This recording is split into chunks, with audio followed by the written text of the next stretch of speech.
روزانہ ایسے اسلامی واقعات سننے کے لیے ہمارے چینل کو سبسکرائب ضرور کریں۔ حضرت عثمان غنی رضی اللہ تعالی عنہ کا تعلق خاندان قریش کے ایک معزز قبیلے سے تھا۔ سلسلہ نسب عبد مناف پر رسول اللہ صلی اللہ علیہ وسلم سے جا کر ملتا ہے۔ حضرت عثمان رضی اللہ تعالی عنہ کی نانی حضور صلی اللہ علیہ وسلم کی پھوپھی تھیں۔ آپ رضی اللہ تعالی عنہ کا نام عثمان اور لقب ذو النورین ہے۔ اسلام قبول کرنے والوں میں آپ السابق الاولون میں شامل ہیں۔ آپ نے خلیفہ اول حضرت ابوبکر صدیق رضی اللہ تعالی عنہ کی دعوت پر اسلام قبول کیا تھا۔ حضور صلی اللہ علیہ وسلم پر ایمان لانے اور کلمہ حق پڑھنے کے جرم میں حضرت عثمان رضی اللہ تعالی عنہ کو ان کے چچا حکم بن ابی العاص نے لوہے کی زنجیروں سے باندھ کر دھوپ میں ڈال دیا۔ کئی روز تک علیحدہ مکان میں بند کر کے رکھا گیا۔ چچا نے آپ سے کہا کہ جب تک تم نئے مذہب اسلام کو نہیں چھوڑو گے آزاد نہیں کروں گا۔ یہ سن کر آپ نے جواب میں فرمایا کہ چچا، اللہ کی قسم، میں مذہب اسلام کو کبھی نہیں چھوڑ سکتا اور اس ایمان کی دولت سے کبھی دستبردار نہیں ہوں گا۔ حضرت عثمان رضی اللہ تعالی عنہ کے دائرہ اسلام میں آنے کے بعد نبی اکرم صلی اللہ علیہ وسلم نے کچھ عرصہ بعد اپنی بیٹی حضرت رقیہ رضی اللہ تعالی عنہا کا نکاح آپ رضی اللہ تعالی عنہ سے کرا دیا۔ جب کفار مکہ کی اذیتوں سے تنگ آ کر مسلمانوں نے نبی کریم صلی اللہ علیہ وسلم کی اجازت اور حکم الہی کے مطابق ہجرت حبشہ کی تو حضرت عثمان غنی رضی اللہ تعالی عنہ بھی اپنی زوجہ حضرت رقیہ رضی اللہ تعالی عنہا کے ساتھ حبشہ ہجرت فرما گئے۔ جب حضرت رقیہ رضی اللہ تعالی عنہا کا انتقال ہوا تو حضور صلی اللہ علیہ وسلم نے دوسری بیٹی حضرت ام کلثوم رضی اللہ تعالی عنہا کو آپ کی زوجیت میں دے دیا۔ اس طرح آپ رضی اللہ تعالی عنہ کا لقب ذو النورین ہے۔ حضرت عثمان رضی اللہ تعالی عنہ اعلیٰ سیرت و کردار کے ساتھ ثروت و سخاوت میں بھی مشہور تھے۔ حضرت عمر فاروق رضی اللہ تعالی عنہ کے دور خلافت میں سخت قحط پڑا تو انہی دنوں اونٹ کا قافلہ جو 40 اونٹوں پر مشتمل تھا حضرت عثمان غنی رضی اللہ تعالی عنہ کا غلہ لے کر باہر سے آیا۔ امیر المومنین حضرت عمر فاروق رضی اللہ تعالی عنہ نے معمولی قیمت پر غربا و مساکین کے لیے خریدنا چاہا، لیکن حضرت عثمان رضی اللہ تعالی عنہ نے بیچنے سے انکار کر دیا۔ مدینہ کے تاجروں نے کئی گنا زیادہ رقم کی پیشکش کی، لیکن آپ رضی اللہ تعالی عنہ نے وہ بھی ٹھکرا دیا اور فرمایا، میں کم سے کم 10 گنا منافع لینا چاہتا ہوں۔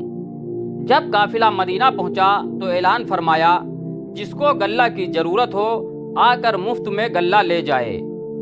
پھر جب حضرت عمر رضی اللہ تعالی عنہ سے ملے تو کہنے لگے، آپ اور تاجر مجھے غلے کی بہت تھوڑی قیمت دے رہے تھے، مگر میں نے اپنا غلہ اللہ تعالیٰ کی بارگاہ میں بہت زیادہ قیمت پر بیچا ہے۔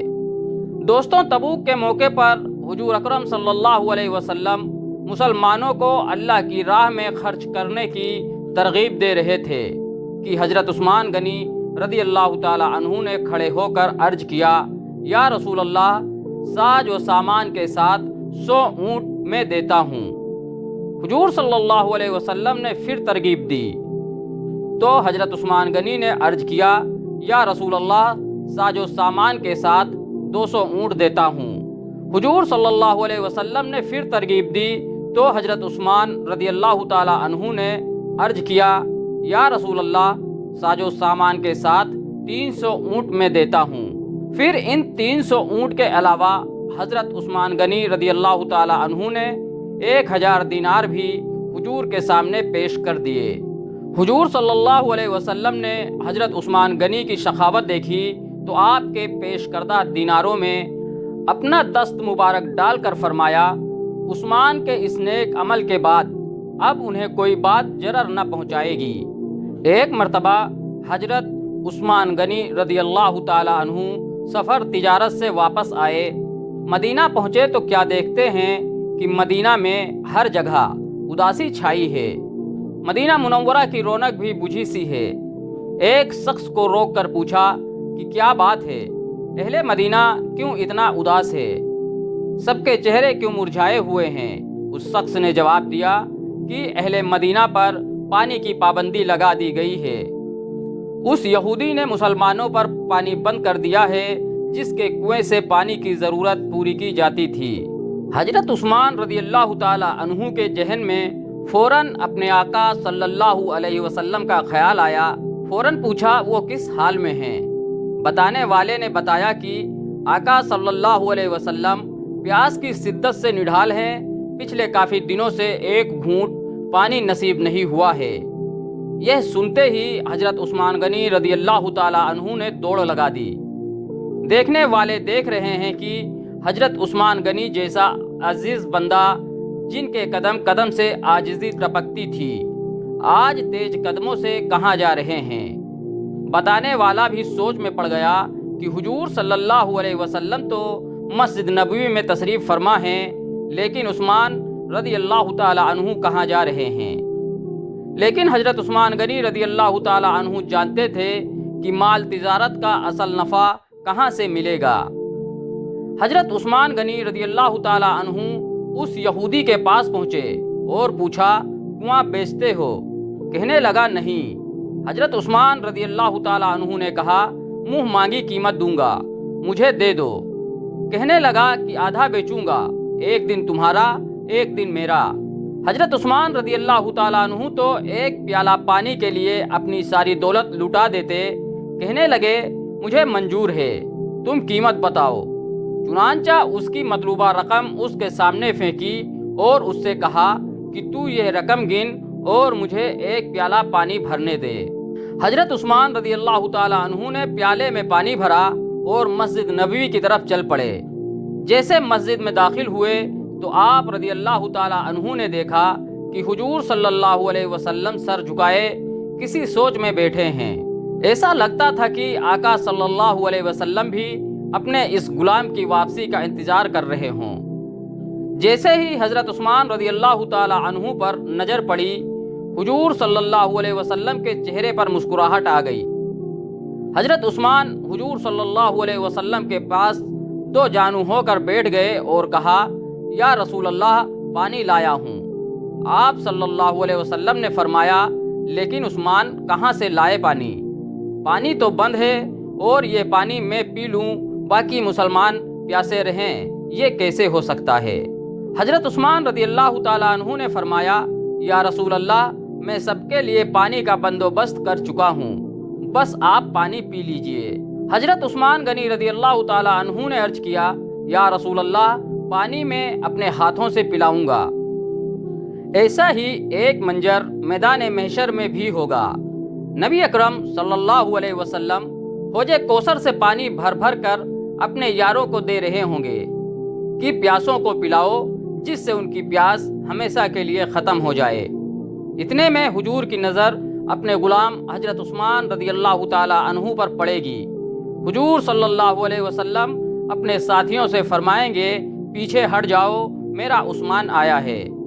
پھر حضور صلی اللہ علیہ وسلم وہ مدینہ والا واقعہ یاد کر کے فرمائیں گے عثمان منہ کھولو، آج لب تیرے ہوں گے اور ہاتھ میرا ہوگا۔ اللہ اکبر۔ ظالموں نے سارے مدینہ والوں کے لیے پانی کا بندوبست کرنے والے حضرت عثمان رضی اللہ تعالی عنہ پر 40 دن تک پانی بند رکھا، اور باغیوں نے آپ کے گھر کا محاصرہ کیا ہوا تھا اور پانی بھی بند کیا ہوا تھا۔ تو ایک دن حضرت عثمان رضی اللہ تعالی عنہ نے ان سے کہا کیا تم میرے سابق الاسلام ہونے کو نہیں جانتے؟ کیا تم نہیں جانتے کہ دین اسلام کے لیے میری کیا خدمات ہیں؟ میں تمہیں اللہ کی قسم دے کر پوچھتا ہوں کہ جب پانی بالکل نہیں تھا تو یہ کنواں کس نے خرید کر وقف کیا تھا؟ انہوں نے کہا آپ نے۔ تو حضرت عثمان رضی اللہ تعالیٰ عنہ فرمانے لگے آج تم نے میرے ہی اوپر پانی بند کر دیا ہے، جس نے کنواں خرید کر سب کے لیے وقف کر دیا تھا۔ انہیں یاد دلایا کہ حضور صلی اللہ علیہ وسلم جب مدینہ تشریف لائے تھے تو مسجد نبوی کے لیے جگہ تنگ تھی۔ آپ صلی اللہ علیہ وسلم نے اعلان فرمایا تھا کہ جو شخص مسجد کے لیے زمین خریدے گا اسے جنت میں جگہ ملے گی۔ میں نے ہی یہ جگہ خرید کر مسجد میں شامل کی تھی، لیکن آج تم مجھے اس مسجد میں نماز پڑھنے سے بھی روکتے ہو۔ رسول اکرم صلی اللہ علیہ وسلم کے ساتھ میرا کیا تعلق تھا، کیا تم یہ بھی نہیں جانتے؟ ان کی یہ تمام باتیں بھی پتھر دل باغیوں کو ہلا نہ سکیں۔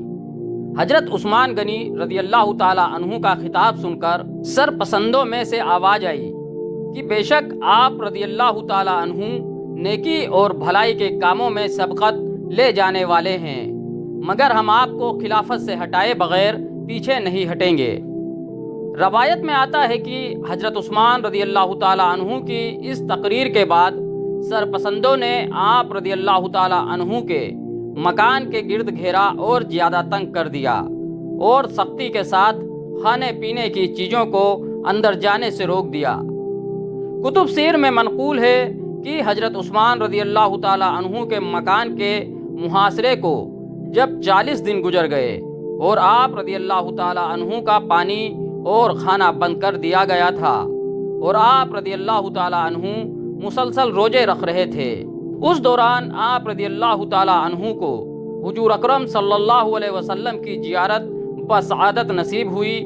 حضور صلی اللہ علیہ وسلم کے ہمراہ حضرت ابوبکر صدیق اور حضرت عمر فاروق رضی اللہ تعالی عنہ بھی تھے۔ رسول اکرم صلی اللہ علیہ وسلم نے حضرت عثمان رضی اللہ تعالی عنہ کو مخاطب کرتے ہوئے فرمایا، اے عثمان، مجھے معلوم ہے کہ تم مسلسل روزے سے ہو اور تمہیں بہت پیاس لگی ہوئی ہے۔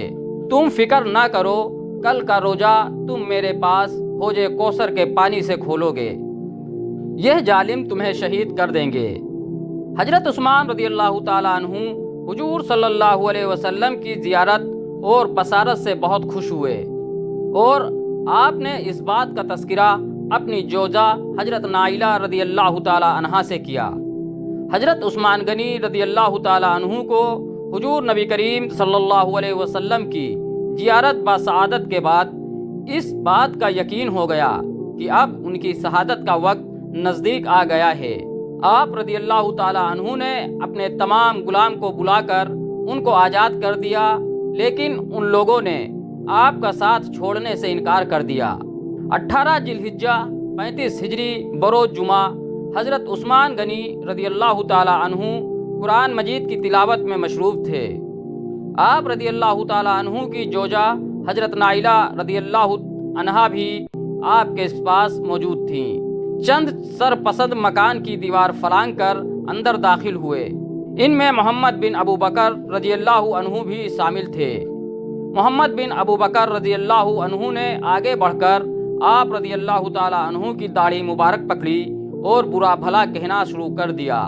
حضرت عثمان غنی رضی اللہ تعالی عنہ نے محمد بن ابو بکر سے فرمایا، اگر تمہارے والد زندہ ہوتے تو وہ کبھی میری داڑھی کو یوں نہ پکڑتے اور میرے بڑھاپے کا احترام کرتے۔ میں تمہارے مقابلے میں اللہ تعالیٰ سے مدد کا طلبگار ہوں اور اسی سے مدد مانگتا ہوں۔ محمد بن ابو بکر رضی اللہ تعالیٰ عنہ نے جب یہ بات سنی تو ڈر کر پیچھے ہٹ گئے اور واپس چلے گئے۔ حضرت عثمان غنی رضی اللہ تعالیٰ عنہ بروز شہادت روزے سے تھے جب سرپسندوں نے آپ پر حملہ کیا۔ آپ رضی اللہ تعالیٰ عنہ نماز سے فارغ ہونے کے بعد قرآن مجید کی تلاوت میں مشروف تھے اور آپ رضی اللہ تعالیٰ عنہ کے خون کا پہلا قطرہ سورہ بقرہ کی اس آیت پر گرا جس میں اللہ فرماتا ہے کہ تمہارا اللہ ہی کافی ہے اور وہ سننے والا اور جاننے والا ہے۔ اور پھر قرآن مجید سے محبت کرنے والے حضرت عثمان رضی اللہ تعالیٰ عنہ قرآن ہی کی گود میں لیٹ گئے اور اپنی شہادت کا گواہ قرآن مجید کو بنا گئے۔ اللہ پاک ہم سب کو اپنے حفظ امان میں رکھے، کہنے سننے سے زیادہ عمل کرنے والا بنائے۔ واللہ عالم، جزاکم اللہ خیرا۔